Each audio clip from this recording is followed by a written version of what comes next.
Talk more about your diet these days. You gave us an idea there with the fasting and then what you're going to break that with. But talk about what your eating window is and then what some of the different dietary choices you're making are. So we have a large farm here in the hills of Midwest Tennessee. And well, a pretty large farm now. We keep buying parcels, and I've got a flock of sheep. I have about 60 Katahdin and St. Croix hair sheep. And so I was just this morning, I got up, I had a cup of coffee, and I went and I moved the sheep to a new paddock. I cut some trees down, all fasting, right? I was doing and literally lifting 80, 120-pound logs, making a brush pile. I do that daily. That's every day for me. That's my workout. I don't have a gym membership.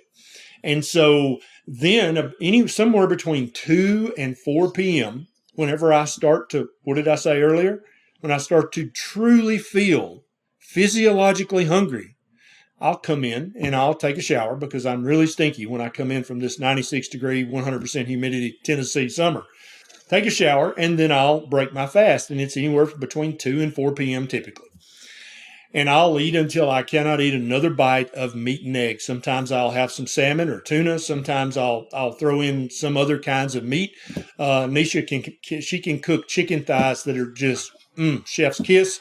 And so sometimes I'll have some chicken thighs, but predominantly it's beef and eggs because or mutton and eggs because we have obviously access to beautiful grass-fed sheep meat, and we've got a freezer full of that and a freezer full of a cow that we bought from a local rancher.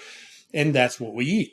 And that's what Beckett, my 6-year-old, eats. That's what Bonnie, my 3-year-old, eats. That's what Nisha eats. Now, the children, we add in some other stuff, some berries, some nuts, little treats now and then. But the bedrock of their diet at 3 years old and 6 years old is meat and eggs. Nisha is what we call a ketovore. She had severe Hashimoto's. And if she eats too many plants, even healthy plants, she will have a flare-up of her Hashimoto's. She will have a flare-up of IBS symptoms. So the bedrock of her diet is meat and eggs. And then she'll add some veg, she'll add some this, some spices. And that's literally the diet that this entire household eats. Our dogs, we have 2 dogs. They're both eat predominantly meat. We buy them cheap sources of meat because we have a meat processor here in town. So I've got access to lots of tasty entrails and little bits and scraps of the processed animals that our dogs eat. We have 2 cats who are 100%, all they eat is meat and fish.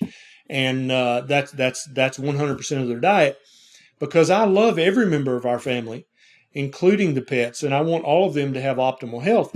And so now, do I just eat 1 meal a day? No, it depends. So sometimes about 6 or 7 p.m., if I get truly hungry again, and some days I do, I'll eat a second, and it's usually a smaller meal, maybe a pound of ground beef and 3 or 4 more eggs. And then that's it, I'm done. So it's either 1 meal a day or 2 meals a day. And that depends on the social situation, the family situation, how hard I've worked that day, what time I got up that day. It depends on many variables. And so my diet is 1 meal a day or 2 meals a day.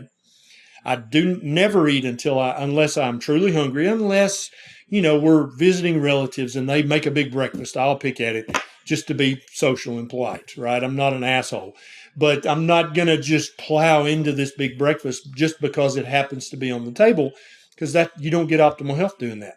Even if you're eating the proper stuff, and I've told people this before, you can absolutely gain weight on carnivore or keto if you're eating 3 meals a day with 3 snacks in between. Even if everything you eat is keto and carnivore, you can gain weight doing that, okay? Because that's not how we're designed to eat. We're designed to eat once or twice, maybe thrice a day. That's it. Researching a proper human diet has taken me also deep into archaeology, Jesse. Who would ever thought that a family doctor from Tennessee is studying archaeology and anthropology, right? But do you know that before the Middle Ages, it was considered sinful to eat more than two meals a day? It was frowned upon socially and religiously. That's where the definition of the word glutton came from. Is if you ate 3 big meals a day and snacked around, you were a glutton and people would socially shun you. You would you could get excommunicated for that because people just knew that's not how you're supposed to eat. You shouldn't eat when you first wake up in the morning. Or so in different cultures, it might be you eat breakfast and midday, and that's it. Or you eat midday and evening, and that's it. That was just standard for all of the major cultures that ran planet Earth. You didn't eat 3 meals a day with snacks in between. You'd be shunned in polite society if you did that as a glutton. How do you eat your ground beef? Do you put it in a pan with the eggs and just mix it all up? Do you make burger patties? Talk about how you incorporate that. I sometimes will make burger patties, or I sometimes will take a pound of ground beef and slice it up and cook it in the air fryer just for a little variety. But the way I typically do it is I'll throw 2 pounds in a giant cast iron skillet that I bought off eBay. It's the good brand with the Swiss cross in the middle. Griswold, yeah, Griswold.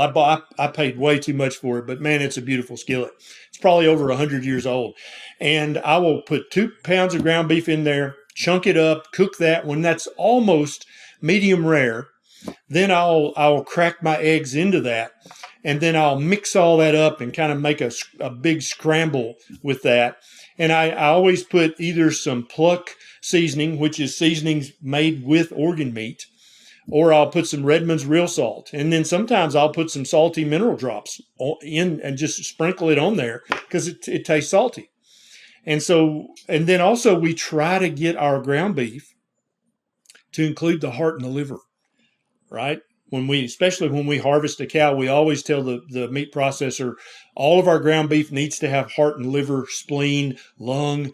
The kidneys, I can taste them. I don't like that. But if you just put some liver, not a lot, you cannot taste it. It just tastes like ground beef, and you've now turned your ground beef into a literal superfood that has more nutrition than any food on planet Earth. But it's typically 2 pounds and maybe eight or 12 eggs cracked in there, scrambled together, and then I just eat it with a spoon, like a person of ill repute. Like there's no etiquette to that. I'm sitting here doing research, working on a video, eating my ground beef and eggs with a spoon, well, just think of the negative adjective that you would put on somebody from lowbrow society. Yeah, that's how I eat my beef and eggs. Always cooked in bacon grease, always with some daily minerals and some butter on top. When you mentioned minerals there, it looked like you pointed to that bottle over your shoulder, the black and white. What is that specifically? What have I been doing this for 8 years now, Jesse? And I've told you about all the supplement deals I've left on the table. There are literally 3 products I ever talk about, and that is Ancestral Supplements liver capsules, which are desiccated, dehydrated liver ground up for people who haven't grown up yet and learned to like their liver, or haven't learned how to trick themselves and put the liver in the ground beef. So this is a temporary thing until you grow up and learn to eat your liver somehow. You can take that, that's fine. But then as soon as you grow up and eat your liver, you don't waste money on this anymore, right? I designed this with Chris Baer, the president of Keto Chow, and it's called Salty Minerals. And it's got all of the minerals that modern society inhabitants are typically deficient in, right? Iodine, molybdenum. It also has the electrolytes, which are also minerals. It's got a very salty taste. Some people, they don't like it. Some people love it. And then the pluck seasoning, because it's basically ground up organ meat that has some salt and a few little spices added. It's very clean ingredients. That's literally the 3 things I ever talk about as far as in the way of products, because I use them daily. I trust them. I've been to the place where it's made. I know that it's manufactured. I've talked to the CEO, the president, or both, and I've received their assurances that they will tell me if they ever change the formula. And so I just won't talk about any other product because I don't trust people. They have a profit motive, which is fine. I'm a red-blooded American. I love the profit motive, but not when it comes to our food, not when it comes to our health. You're going to be open, you're going to be honest, and you're going to be ancestrally appropriate, or I'm never going to talk about your product.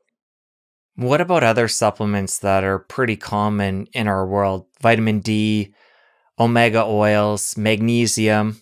Are these things you ever bring in or no?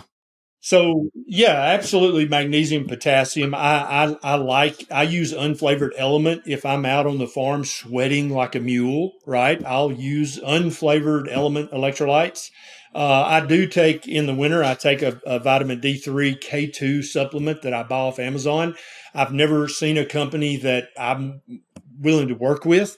I'm not even going to say the brand of it. I also supplement with Lugol's iodine. I use J. Crow's brand. I buy it off Amazon. I have no affiliation with either of those companies at all. I don't make a penny, but I think almost everybody is deficient in iodine. They don't get enough iodine unless you live near the ocean within 20 miles and you eat beef, butter, bacon, and eggs that is raised on that soil within 20 miles from the ocean, or you eat lots of seafood. You're going to be deficient in iodine, and iodine is super important. That we could talk about iodine for 2 hours solid and not cover it sufficiently. But yeah, that is it. Nobody needs an omega-3 supplement. No, you don't need that. You don't need a vitamin A or vitamin E supplement. If you're eating beef, butter, bacon, and eggs and eating a little bit of liver 2 or 3 times a week, you're going to get all that. You don't need any of that. The only thing that you may not be able to get enough of is vitamin D3, vitamin K2, and iodine.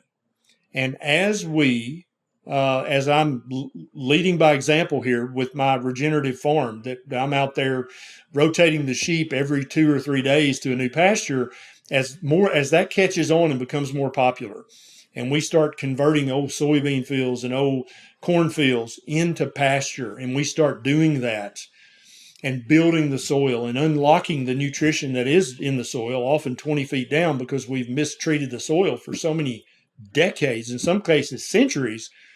We won't need any supplements at all. You'll be able to eat nothing but beef, butter, bacon, and eggs, and you'll get everything, and play in the sun with your shirt off, and you'll get every single thing that you need to just live an abundant, perfectly happy, and healthy life. If you enjoyed that clip, you're going to want to head over here and catch a full episode. I'll see you over there. Dispel the myth that keto or carnivore is some fad diet. This is literally the oldest diet known to humanity. It cannot be bad for you because the 4 things that humans have been doing for the longest period of time